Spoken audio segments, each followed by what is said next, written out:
Hello everyone, welcome to our channel Universal Laws.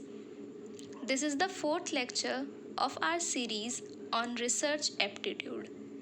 इस video में हम बात करेंगे about the methods of research और kinds of research. अगर आपने हमारी previous videos नहीं देखी हैं, then please go and check them out. Now let's begin this lecture. हम इस चार्ट के थ्रू समझने की कोशिश करेंगे कि रिसर्च कितने टाइप की होती है. So as you can see there are 6 kinds of research on different basis. On the basis of objectives, research is classified into 3 types, that is descriptive research, exploratory research and experimental research. On the basis of outcome, research is of 2 types, that is fundamental and applied research. On the basis of logic, research is of deductive and inductive in nature. On the basis of process, research is quantitative and qualitative. On the basis of inquiry, it is structured and unstructured.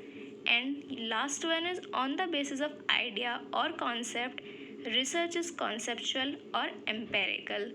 सो इस chart के through आप easily देख सकते हैं कि there are 6 basis जिसके base पे हमने रिसर्च को क्लासिफाई किया है या उसे डिवाइड किया है. अब हम वन बाय वन समझेंगे कि किस रिसर्च का क्या मीनिंग है, what is the meaning of descriptive research, what is fundamental research. इन सभी रिसर्च के मीनिंग्स को हम आगे डिस्कस करेंगे. On the basis of objectives, research 3 types की है.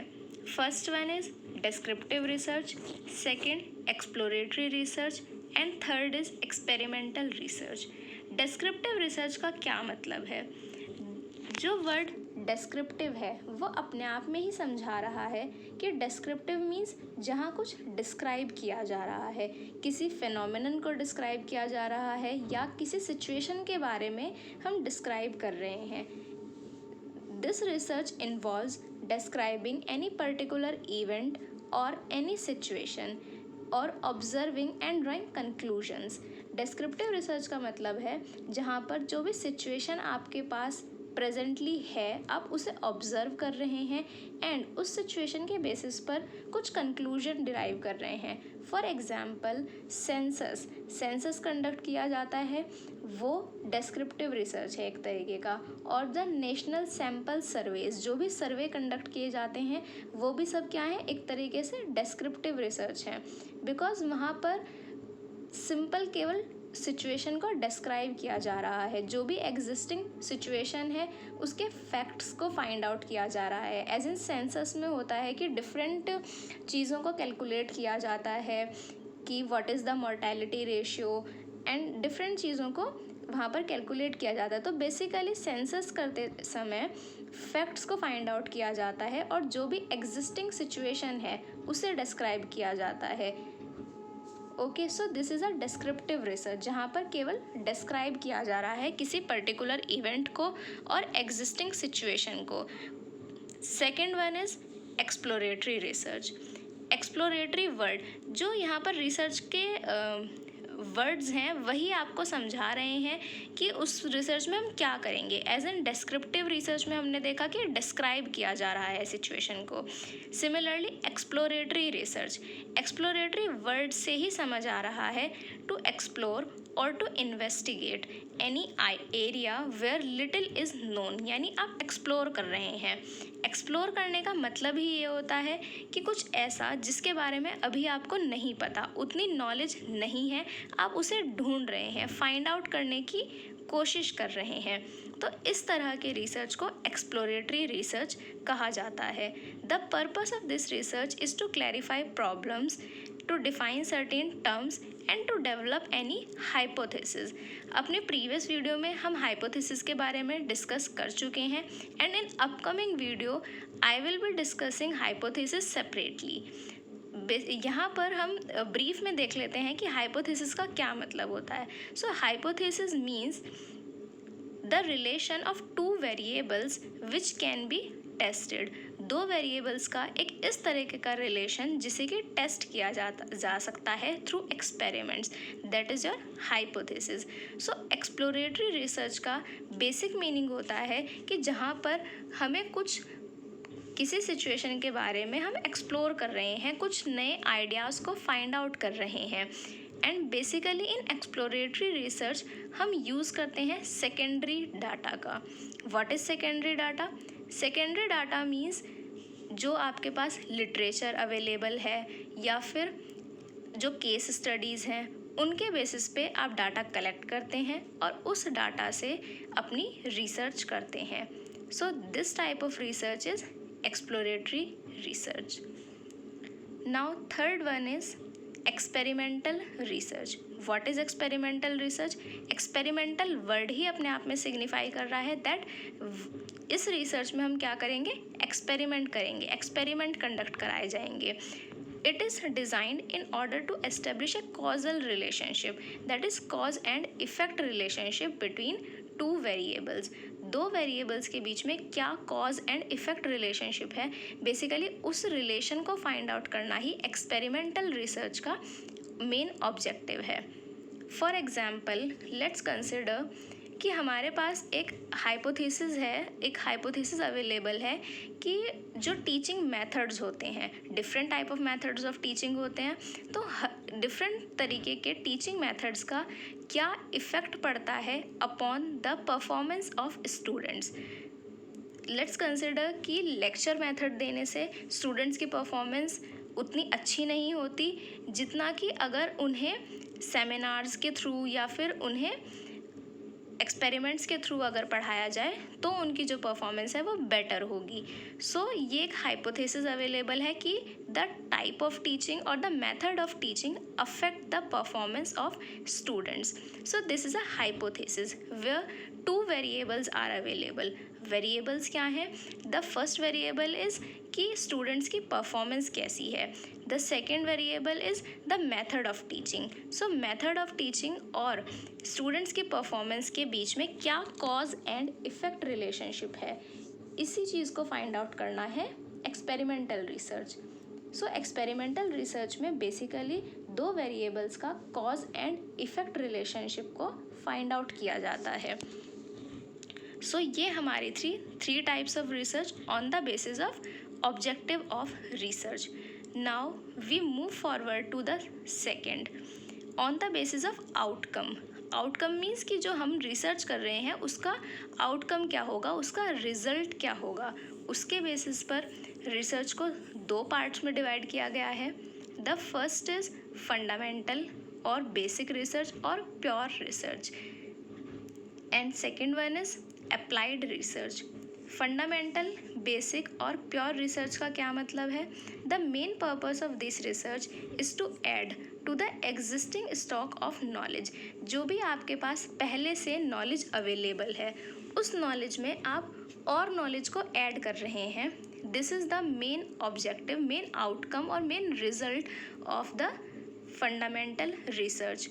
एंड बेसिकली वर्ड से ही पता चल रहा है कि फंडामेंटल है और प्योर रिसर्च है, यानी पूरी तरीके से केवल रिसर्च पर्पस से ही की जा रही है। सो this type of research is helpful only for academic purposes and इसकी कोई प्रैक्टिकल एप्लीकेशन नहीं है, बिकॉज फंडामेंटल रिसर्च में क्या होता है, केवल आप रिसर्च करते हैं और जो भी आपके पास पहले से अवेलेबल नॉलेज थी उसमें आपने और नॉलेज ऐड कर ली। सिंपल फंडामेंटल रिसर्च का यही मीनिंग होता है। Okay, now second one, second is applied research. Applied research is done in order to solve some practical problems. So एक तरीके से फंडामेंटल रिसर्च का अपोजिट समझ लीजिए कि अप्लाइड रिसर्च क्या है, एक तरीके से उसका अपोजिट है, दो नॉट कम्प्लीटली बट कुछ सेंस में इसका अपोजिट है, बिकॉज फंडामेंटल रिसर्च का कोई प्रैक्टिकल एप्लीकेशन नहीं होता, but applied research has practical application. Applied research को आप यूज़ कर सकते हैं प्रैक्टिकल प्रॉब्लम्स को सॉल्व करने के लिए, या फिर the questions which are faced by society में जो भी प्रॉब्लम्स आ रही हैं, जो क्वेश्चंस रेज हो रहे हैं, उन्हें सॉल्व करने के लिए अप्लाइड रिसर्च का यूज़ किया जा सकता है। Mainly applied research is use in administrative works and in policy formulations. जब भी कोई पॉलिसी बनाई जाती है तो हम पहले एक रिव्यू किया जाता है कि एग्जिस्टिंग सिचुएशन क्या है, क्या प्रॉब्लम्स आ रही हैं, या उस पॉलिसी को अगर हम इम्प्लीमेंट करेंगे तो इम्प्लीमेंटेशन में क्या प्रॉब्लम्स आ सकती हैं। इस तरह की सब प्रैक्टिकल प्रॉब्लम्स को व्यू करने के बाद ही कोई पॉलिसी बनाई जाती है। और पॉलिसी को बनाने से पहले जो भी हम ये सब कर रहे हैं, प्रैक्टिकल प्रॉब्लम्स को व्यू कर रहे हैं, उनके सॉल्यूशन ढूंढने की कोशिश कर रहे हैं, this is all your applied research. So these are two types of research on the basis of purpose of research, that is fundamental, basic or pure research, and second is applied research. Now let's move forward. On the basis of logic, research is classified into deductive research and inductive research.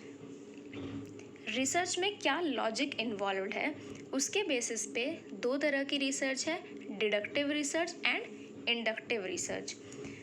Deductive का क्या मतलब है, पहले हम समझेंगे कि deductive research is also known as top to down research और general to specific approach. अगर आप केवल इतना समझ लेते हैं कि डिडक्टिव को जनरल टू स्पेसिफिक भी कहा जाता है तो यहीं से आप बहुत क्लियरली समझ सकते हैं कि डिडक्टिव रिसर्च का मेन मतलब क्या है. डिडक्टिव वर्ड से ही समझ आ रहा है, डिडक्ट करना मीन्स डिड्यूस करना किसी चीज़ को. डिड्यूस करने का क्या मतलब होता है कि आपके पास एक जनरल इन्फॉर्मेशन अवेलेबल है और उस जनरल से आप स्पेसिफिक की तरफ बढ़ रहे हैं.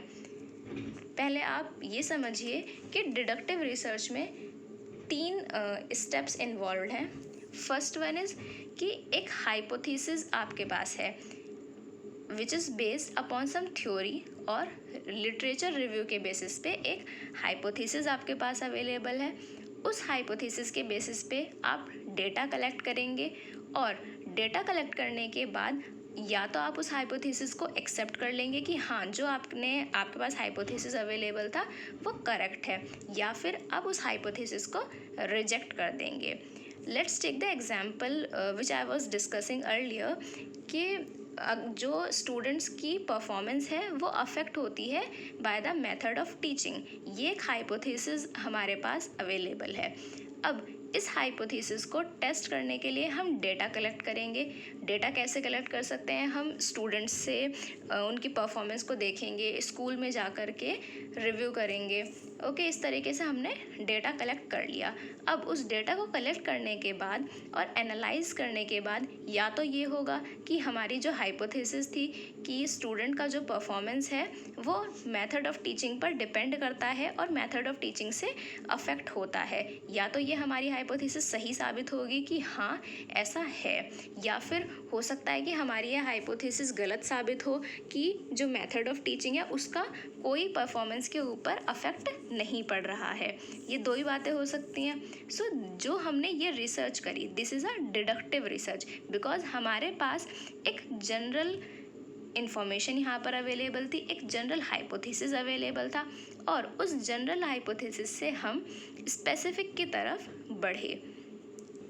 Another example which I cited there, that is for example consider हमारे पास एक जनरल फैक्ट है कि ऑल डॉग्स हैव ईयर्स. सब डॉग्स के ईयर्स होते हैं. Golden retriever are dogs, golden retrievers dogs हैं एंड देयरफॉर. तो इन दो स्टेटमेंट्स के बेसिस पे the first statement is a general fact, जो हमारे पास जनरल इन्फॉर्मेशन अवेलेबल है. उस जनरल इन्फॉर्मेशन के बेसिस पे हमारे पास एक और इन्फॉर्मेशन आई कि हाँ गोल्डन रिट्रीवर्स भी डॉग्स हैं एंड देयरफॉर इन दोनों फैक्ट्स के बेसिस पे हम इस स्पेसिफिक फैक्ट पर पहुँचे. हमने ये डिड्यूस करा कि all dogs have ears. All dogs have ears. Golden retrievers are also dogs. It means कि गोल्डन रिट्रीवर्स जो हैं उनके भी ईयर्स होते होंगे. सो एक जनरल इन्फॉर्मेशन से जब किसी स्पेसिफिक इन्फॉर्मेशन को डिड्यूस किया जाता है तो that is called your deductive research. Similarly इसी का अगर हम अपोजिट देखें तो that is your inductive research. Inductive research is called as bottom up approach और specific to general.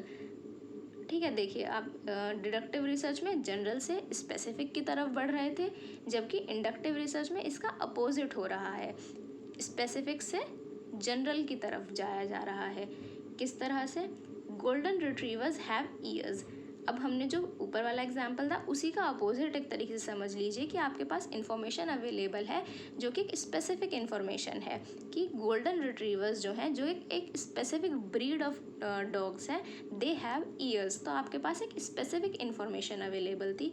उस स्पेसिफिक इंफॉर्मेशन के साथ आपके पास एक और स्पेसिफिक इंफॉर्मेशन है कि जो बॉक्सर्स हैं, which is another breed of dogs, they also have ears. So ये दो स्पेसिफिक इंफॉर्मेशन के बेसिस पे आप ये कंक्लूड कर सकते हैं कि all dogs have ears. So this is a general fact कि सभी डॉग्स के ईयर्स होते हैं. ये एक जनरल फैक्ट है जो कि आपने जो अबव आपके पास अब इंफॉर्मेशन थी, दैट इज़ दो स्पेसिफिक फैक्ट्स जो अवेलेबल थे उनसे आपने एक जनरल फैक्ट निकाला. So that is inductive approach. Inductive approach में भी 3 स्टेप्स होते हैं.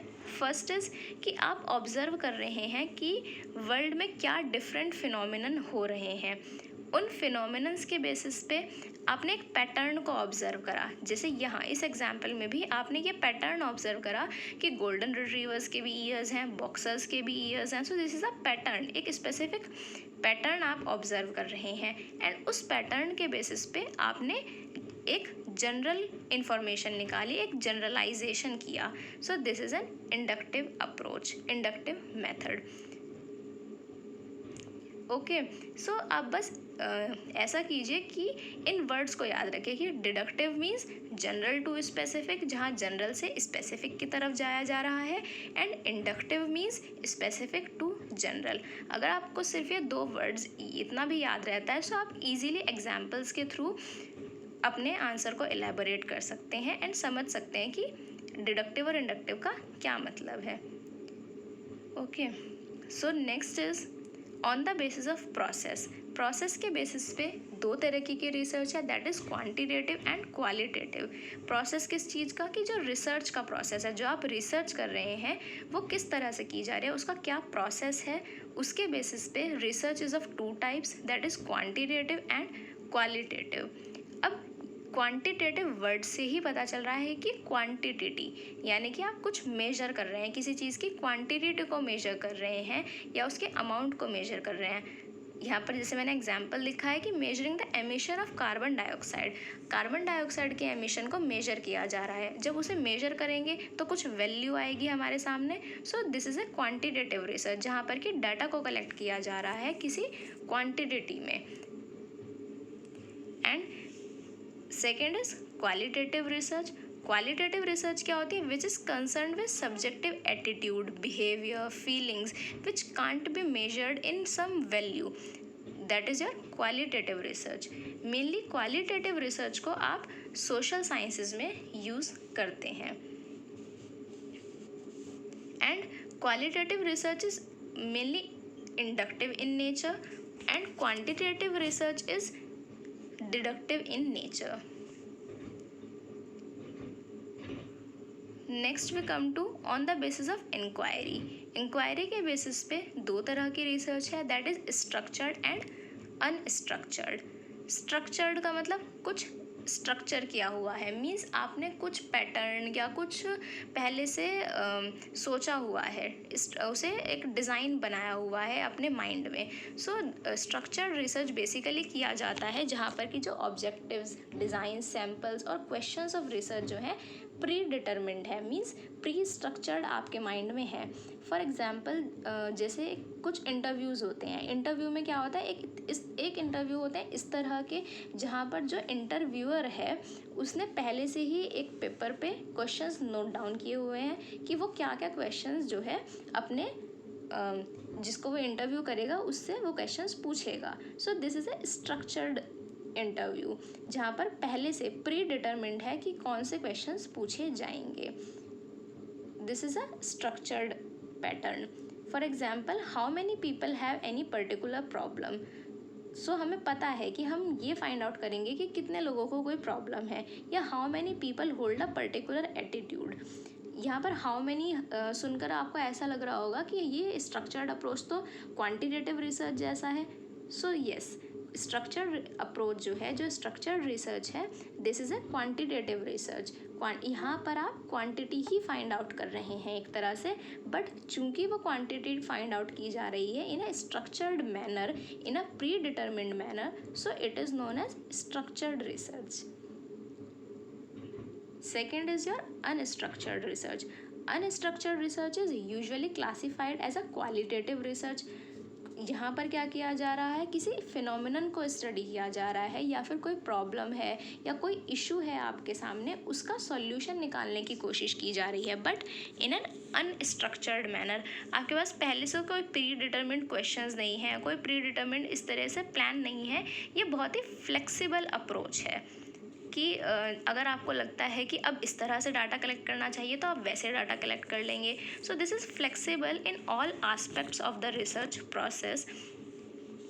एंड यहाँ पर आप एक्सप्लोर करते हैं चीज़ों को, किसी फिनोमिनन, किसी इशू या किसी प्रॉब्लम के नेचर को समझकर उसके बेसिस पे आप अपने रिसर्च को कंडक्ट करते हैं, but in an unstructured manner.